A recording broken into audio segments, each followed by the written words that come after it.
রমাদান মাস চমৎকার একটি উপলক্ষ, বরকতময় মাস, রহমতের মাস, আল্লাহ সুবহানাহু ওয়া তাআলার পক্ষ থেকে ক্ষমা প্রাপ্তির মাস, জাহান্নাম থেকে মুক্তির মাস এবং আরও সকল প্রকার আল্লাহর অনুগ্রহ প্রাপ্তির মাস, ফদল ও করম প্রাপ্তির মাস। কিন্তু এর জন্য যদি কারো প্রস্তুতি না থাকে, কেউ যদি মন থেকে এই বারাকা, এই ফদল, নেয়ামাহ এগুলো গ্রহণ করার প্রস্তুতি না নেন, গ্রহণ না করেন, তাহলে কি তিনি আল্লাহর পক্ষ থেকে এগুলো অটোমেটিক প্রাপ্ত হবেন? কখনো নয়। কত রমাদান আমাদের কাছে এসেছে এবং আমাদের কত ভাই বোনরা রয়েছে যারা কিছুই পায় নাই, কারণ তারা এর প্রস্তুতি নেয় নাই। আপনার সামনে যদি অনেক দ্রব্য সামগ্রী রাখা হয় আর বলা হয় এগুলো আপনার জন্য, কিন্তু আপনি একটু নিলেন না, বললেন যে না, এগুলো আমার দরকার নেই, মুখে বলেন অথবা ইশারায় বলেন অথবা দ্রব্য গ্রহণ না করে বলেন, একই কথা, একই কথা। রমাদানের এই নিয়ামত থেকে বঞ্চিত হওয়ার জন্য এ কথা বলার কোনো প্রয়োজন নাই যে আমি রমাদান মানি না, অথবা রমাদানের নিয়ামত আমার দরকার নাই, এ কথা বলারও প্রয়োজন নাই। চুপ করে ঘুমিয়ে থাকলেই হবে, আপনি রমাদানের কোনো নিয়ামতই প্রাপ্ত হবেন না। সুতরাং যে নিয়ামতের সম্ভার আল্লাহ সুবহানাহু ওয়া তাআলা আমাদেরকে দিলেন, প্রথমত সেটা সম্পর্কে জানতে হবে।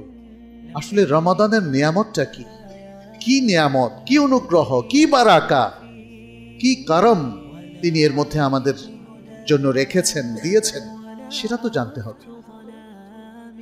সেটাই যদি না জানি, তাহলে তো আমার কাছে মনে হবে রমাদানের থাকা না থাকা অন্য মাসের মতোই মনে হবে। প্রচুর মানুষ দেখবেন মুসলিম যারা সওম ও রমাদান নিয়ে কোনো পড়াশোনা নাই, ফিকহ সিয়াম সম্পর্কে যাদের কিছুই জানা নাই, তাদের কাছে অন্য আর ৮-১০টা সময়ের মতো, মাসের মতোই রমাদান মাস। বরং এই রমাদান মাসে মুসলিম উম্মার অনেকেই দেখবেন জানুয়ারি, ফেব্রুয়ারি, মার্চের হিসাবই তারা করে।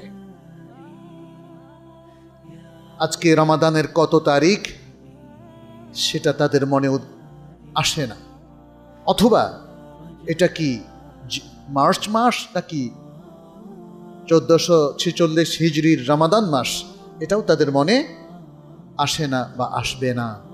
ফলে তারা রমাদানের এই প্রাপ্তি থেকে স্বাভাবিক নিয়মেই তারা বঞ্চিত হবে। প্রিয় ভাইয়েরা, আমরা যারা মুসলিম, যারা ঈমানের উপর আছি, যারা আমরা আল্লাহর ফদল ও করম পেতে চাই, তাদেরকে আল্লাহর এই ফদল ও করম নিয়ে পড়াশোনা করতে হবে, কারণ এগুলো মনে করলেই পাওয়া যায় না।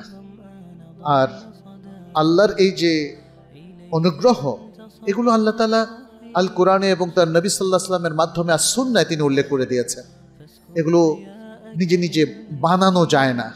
উদ্ভট গল্পের মধ্যে একটা ফদল ও করমের ঘটনা ঢুকিয়ে দিলেই সেটা সত্য হয় না। অতএব কোরআন সুন্নাহ ভিত্তিক জ্ঞান অর্জনের মধ্য দিয়ে রমাদানের প্রস্তুতি আমাদের নিতে হবে।